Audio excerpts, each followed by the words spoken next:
Shalom, shalom. Niliyeko mbele yako naitwa Apostle Albert Kulwa wa kanisa la Streams of Blessing Church. Niko hapa kwa ajili ya kukuletea neno la Mungu, na nitakuwa na kipindi kitakachokuwa kikifanyika kila siku ya Jumatatu mahali hapa kwa ajili ya watu wote wanaotufuatilia mtandaoni katika Facebook na katika YouTube. Tuna akaunti mpya ambayo tumefungua ya kanisa, inajulikana kwa jina la SBC Church SBC Ngara. SBC Ngara. Kiingia pale utakutana na neno la Mungu, utakutana na mafundisho, utakutana na ibada zetu akazokuwa tunazirusha mtandaoni kila inapowezekana. Kwa akaunti hii itasomeka kwa jina la SBC Ngara. Kiingia tu pale YouTube utaona na utajisajili, utaungana nasi kwa ajili ya kufuatilia vipindi vyetu vya neno la Mungu. Na siku ya leo Mungu amenipa ujumbe huu kwa ajili yako na kwa ajili yangu pia, ambao unajulikana kwa nguvu au uwezo uliomo ndani ya Mkristo. Uwezo uliomo ndani ya Mkristo, mtu anayekaa na Kristo kwenye maisha yake. Mungu ameweka ndani yake nguvu, ameweka uwezo ambao akiutumia anaweza kupata matokeo ambayo yako sawasawa na mapenzi ya Mungu. Unaponifuatilia, naomba twende pamoja nami katika kitabu hiki Waamuzi sura ya 6, na tutaanza na mstari ule wa 11. Waamuzi sura ya 6 mstari wa 11. Biblia inasema hivi: Malaika wa Bwana akaenda akaketi chini ya mwaloni uliokuwa katika Ofra, uliokuwa mali ya Yoashi Mwabiezeri, na mwanawe Gideoni alikuwa akipepeta ngano ndani ya shinikizo ili kuificha machoni pa Wamidiani. Malaika wa Bwana akamtokea akamwambia, Bwana yu pamoja nawe, shujaa.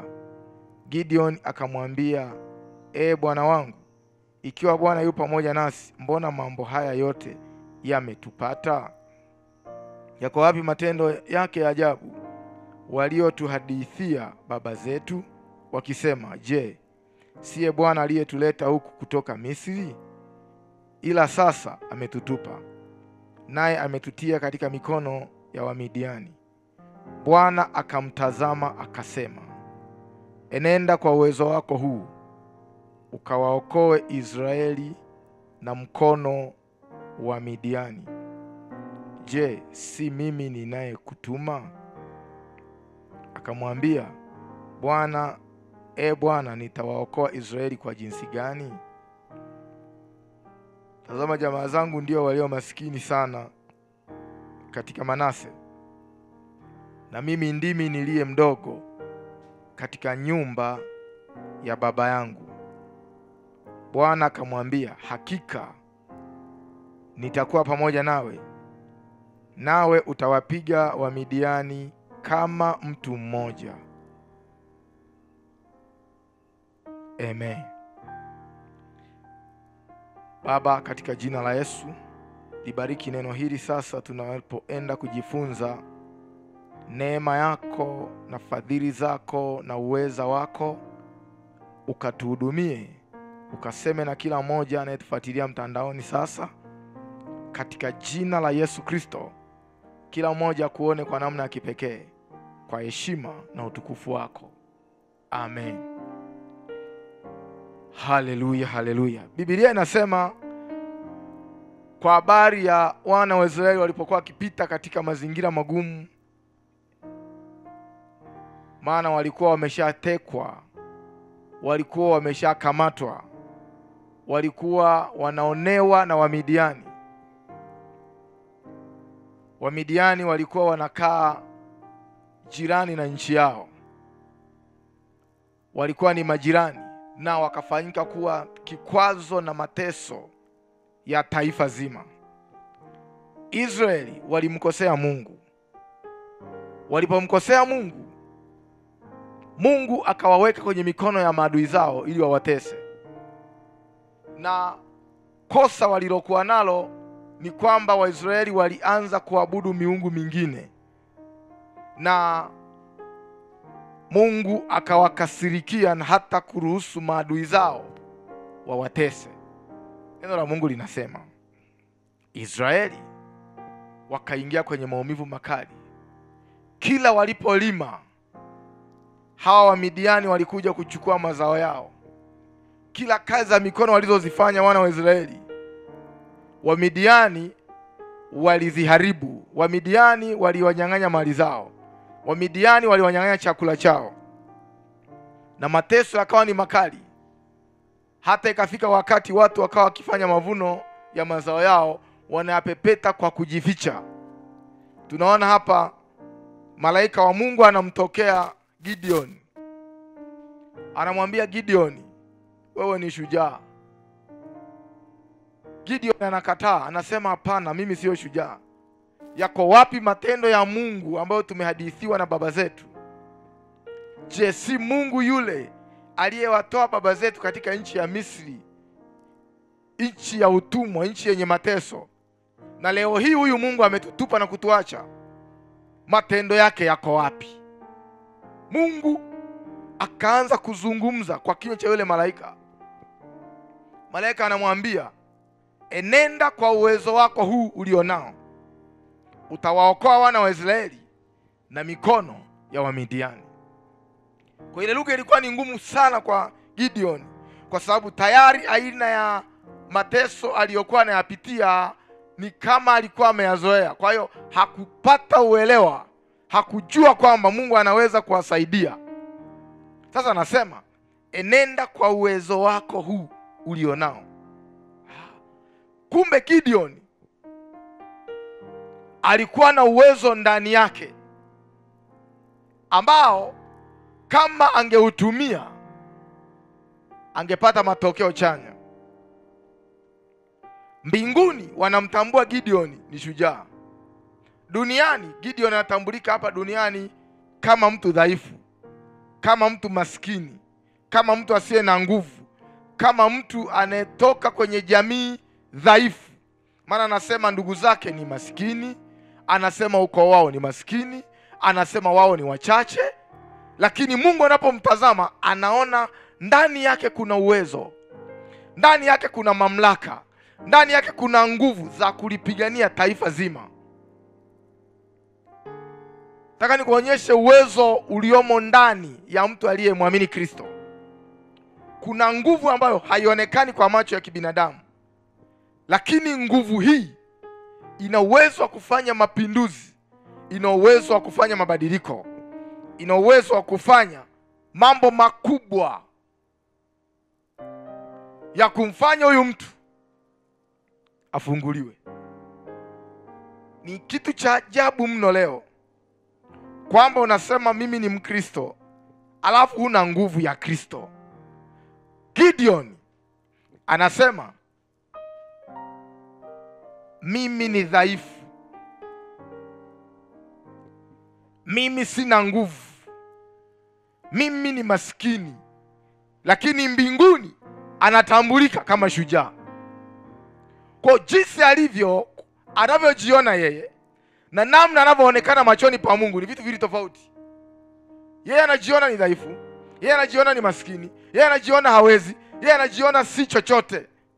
Lakini mbinguni, ujumbe unatoka mbinguni kwa kinywa cha malaika, anasema wewe ni shujaa.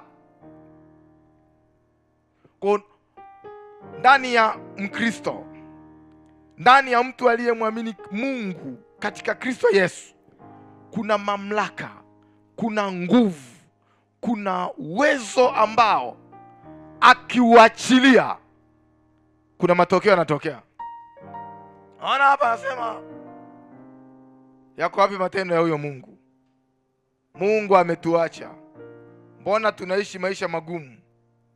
Mbona tunateseka? matendo ya huyo Mungu yako wapi? Anamwambia yale matendo yako ndani yako. Hayo matendo unayoyataka yako ndani. Enenda, hayo matendo utayaona. Enenda, hayo matendo utayashuhudia. Anamwambia wewe huyu unayejiona uwezi, utawapiga hawa Midiani kama unapiga mtu mmoja. Neno la Mungu linasema Gideon akawa haamini, anabisha. Anamwambia Mungu, ni kweli ni wewe? Kama ni wewe, nipe ishara. Akaachilia mawazo yake na ishara aliyohitaji. Biblia inasema zile ishara zote zilitendeka. Akasema mimi nataka niweke ngozi. Hii ngozi ardhi yote iwe mbichi. Akasema ardhi yote iwe kavu, alafu ngozi tu iwe mbichi. Akafanya hivyo. Mungu akaachilia umande wa kuloanisha ngozi tu. Alipokuja asubuhi, alipokamua yale maji, akajaza bakuli. Akasema hii sijawahi ona. Akasema Mungu, nataka nijiridhishe kama kweli ni wewe. Akamwambia Mungu, nataka ngozi tu iwe kavu, alafu ardhi yote iwe mbichi. Akafanya hivyo. Mungu akafanya hivyo hivyo. Ardhi ikawa na umande, ikawa na ubichi, halafu ngozi ikawa ni kavu. Akasema sasa hapa nimekubali. Akaenda akachambua watu 32,000. Mungu akamwangalia akasema huyu jamaa hajanielewa. Watu 32,000. Sasa wakienda watu 32,000 kufanya vita, maana yake ni kwamba watajisifu ni wao wamepigana vita. Mungu akamwambia hawa watu 32,000 ni wengi sana. Zungumza nao, waambie wote wanaoogopa, ambao ndani yao wana hofu, waambie warudi nyumbani. Katika watu 32,000, watu 20,000 wakaondoka, wakabaki 12,000. Mungu akamwambia hapana, hawa 12,000 ni wengi sana, nataka wapungue. Pitisha, maana sasa wana kiu. Pitisha kwenye kijito cha maji. Wale watakaokunywa maji wakiwa na silaha zao weka pembeni, na wale watakaochukua silaha na kuziweka pembeni kisha kwenda kunywa maji, na wao pia weka pembeni. Akafanya hivyo. Alafu Mungu akamwambia wale waliokunywa maji wakiwa na silaha zao, hao ndio uondoke nao, hao wengine waruhusu warudi nyumbani. Kwa waliokunywa maji kwa kuyaramba kama mbwa walikuwa ni watu 300 tu, na hao ndio alioondoka nao. Na Mungu akaleta wokovu kupitia hao watu 300. Maana kwa watu 300 Mungu aliachilia nguvu ndani yao kwa kupitia kiongozi wao Gideon. Maandiko yanasema Gideon akafanikiwa kuingia kwenye ile vita na watu 300 akiwa na mitungi, kila mtu mtungi wake, tarumbeta pamoja na mwenge. Akawaambia ingieni vitani. Ni mambo ya ajabu hayo. Hakuwaambia waende na mikuki, hakuwaambia wabebe silaha nzito. Akawaambia ni wakati wa kubeba mitungi, kila mtu awe na mtungi wake, kila mtu awe na mtungi, awe na tarumbeta, awe na mwenge. Vita wakaingia. Mungu akaachilia majeshi yake ya kiroho ambayo hayaonekani kwa namna ya kimwili. Biblia inasema wakaingia, akawaelekeza, utakapofika wakati nitatoa maelekezo na mtafanya kama ninavyowaelekeza. Ninachozungumza mimi hapa ni uwezo uliomo ndani ya Mkristo. Ni nguvu iliyowekwa na Mungu ndani ya Mkristo. Maandiko yanasema akawaelekeza, wakafanya kama alivyowaelekeza. Akawaambia mtakaposikia sauti hii, nitakapotoa agizo, piga mitungi ardhini, ipige kwa pamoja, piga tarumbeta. Alafu anasema kisha washa mwenge, inua juu, Walipofanya hivyo watu 300 kwa pamoja, kila mtu na mwenge wake, ikaonekana ni maajabu sana sana. Maadui wakaanza kuuana wenyewe. Malaika wa Mungu walichanganyikana na maadui zao, wakafa wote, wakauana wenyewe. Mungu akawakatilia mbali kwa kupitia silaha zao wenyewe, akiwa amewachanganya. Lakini nguvu hii ilikuwa ndani ya Gideon. Unapokuwa katika imani ya Kikristo, usiishi kwa kuridhika kama Mkristo tu. Ruhusu na ule uweza wa Mungu uliomo ndani ya Kristo, na uweza uliomo ndani ya Kristo uingize. Uweza wa Kristo uingize kwenye matumizi. Unapoingiza kwenye matumizi, kuna matokeo unayapata. Usipoingiza kwenye matumizi huu uwezo wa kiungu, hautakaa uyaone matokeo. Nguvu ya Mungu ina uwezo wa kufanya jambo lolote, hata lilo unalodhani haliwezekani. Gideon anaambiwa nenda, utawapiga. Yeye anaogopa, anasema hiki kitu hakiwezekani. Anambia wewe nenda kwa uwezo wako, enenda kwa uwezo wako, enenda kwa uwezo ulionao, enenda kwa nguvu ulionao, utawapiga. Lugha ilikuwa ni ngumu sana. Kumbe ndani ya mtu aliyemwamini Mungu kuna nguvu na mamlaka ambao kila unapoiachilia inaenda inasababisha matokeo. Matokeo kwenye kazi, matokeo kwenye huduma, matokeo kwenye kila eneo la maisha yako, kwa kadri utakavyoiachilia. Maana kuna namna unavyoweza kuiachilia. Unapoiachilia hiyo nguvu, inaenda kutekeleza sawasawa na uhitaji, inaenda kutekeleza sawasawa na namna ambavyo itatatua tatizo, itaondoa huo mgogoro, itaondoa hilo shambulio, itaondoa hizo madhabahu, itaondoa huo uchawi, itaondoa hayo mabaya.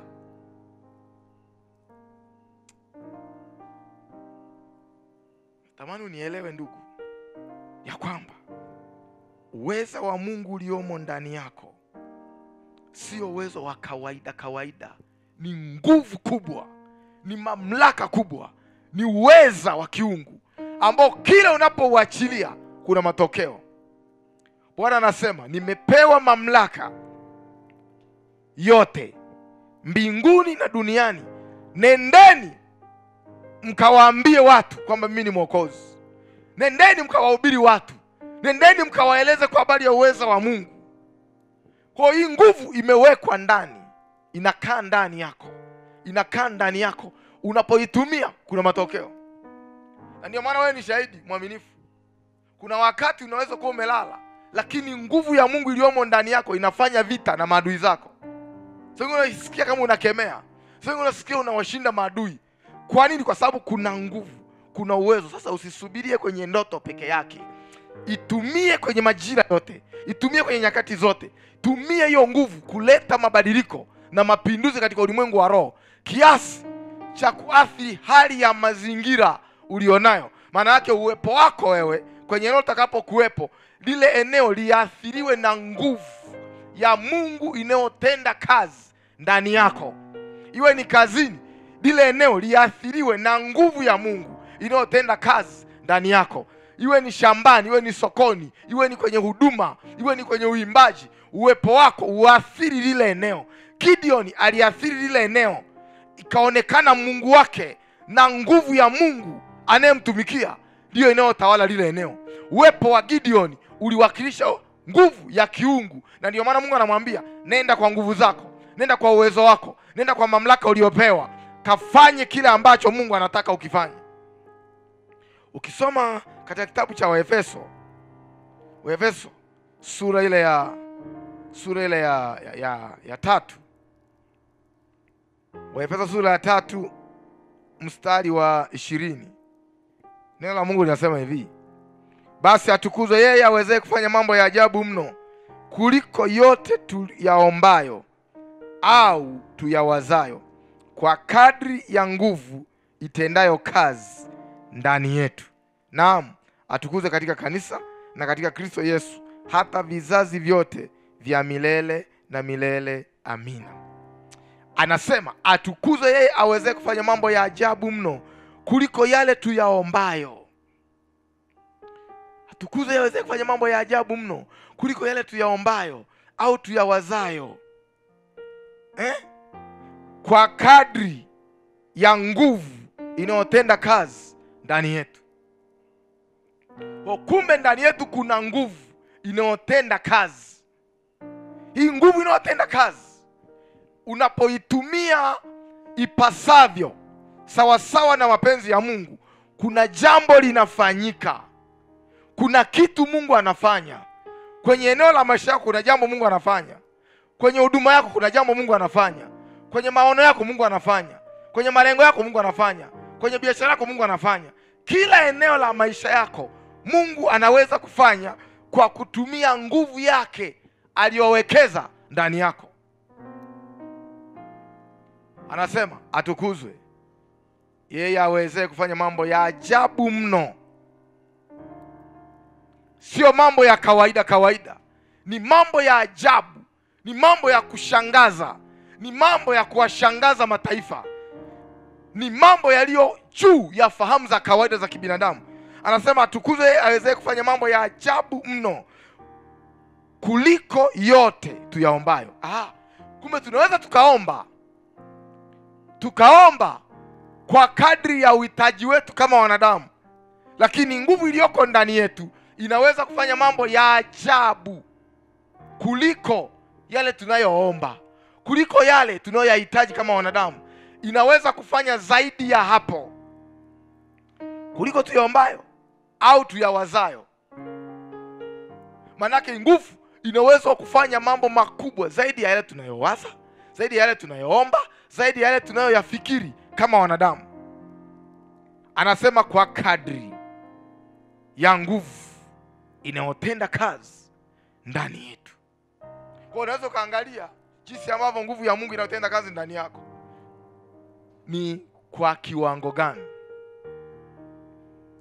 Maana amesema kwa kadri ya nguvu inayotenda kazi ndani. Lakini pia ili mambo ya ajabu mno yatokee, ili mambo ya ajabu mno yatokee, inategemea unaachilia nguvu ya kiwango gani. Inategemea unaachilia nguvu ya kiwango gani. Inategemea.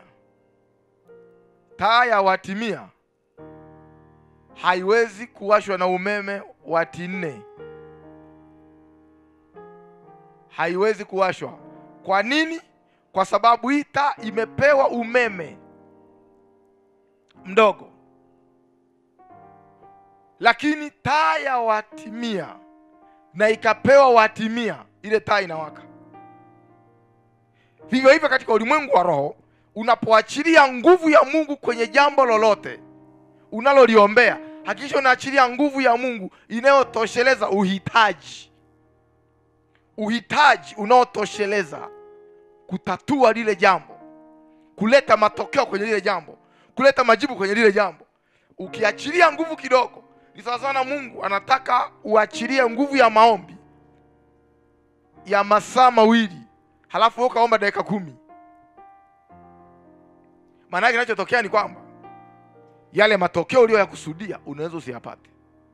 Niishie hapa kwa kuzungumza ya kwamba ndani yako kuna nguvu, ndani yako kuna uwezo, ndani yako kuna mamlaka. Iingize kwenye matendo, iingize kwenye matumizi. Omba ukiamini kwamba naachilia nguvu ya kuondoa ugonjwa huu, naachilia nguvu ya kuondoa tatizo hili, naachilia nguvu inayotosheleza kutatua tatizo hili au mtego huu.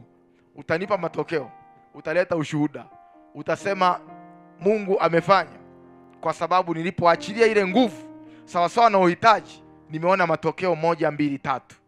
Mungu akubariki, Mungu akutetee. Tukutane siku nyingine kwa jina la Yesu Kristo. Amen. Nipende kukaribisha kwenye mkesha wa maombi siku ya tarehe 11 mwezi huu wa 4 katika kanisa letu la Streams of Blessing Church au Mito ya Baraka hapa Ngara mjini. Tutakuwa na mkesha mkubwa kabisa wa maombi, na utakuwa ni mkesha wa kihistoria. Tutakuwa tunafanya maombi katika hii robo ya pili ya mwaka. Tutakuwa tunavuka tukiwa na nguvu ya Mungu. Tutakuwa tunapita katika bonde lokata maneno. Tutakuwa tuna maombi ya kupiga na kuharibu kila nguvu za uharibifu ambazo zinashambulia maisha yetu. Hatutaki uvuke na vitu vichafu, uvuke na Yesu peke yake. Tumeanza kwa awamu nyingine kufanya ibada hizi za mtandaoni. Kwa kama unataka kuchangia huduma hii, karibu ushiriki nasi. Kuna vitu vingi, kuna gharama kadha wa kadha ambazo zinawezesha huduma hii kupatikana mtandaoni. Kwa hiyo nikukaribishe ushiriki pamoja nasi. Kwa kama una mchango wako, weka kwenye akaunti inayopita katika skrini yako, na Mungu atakubariki.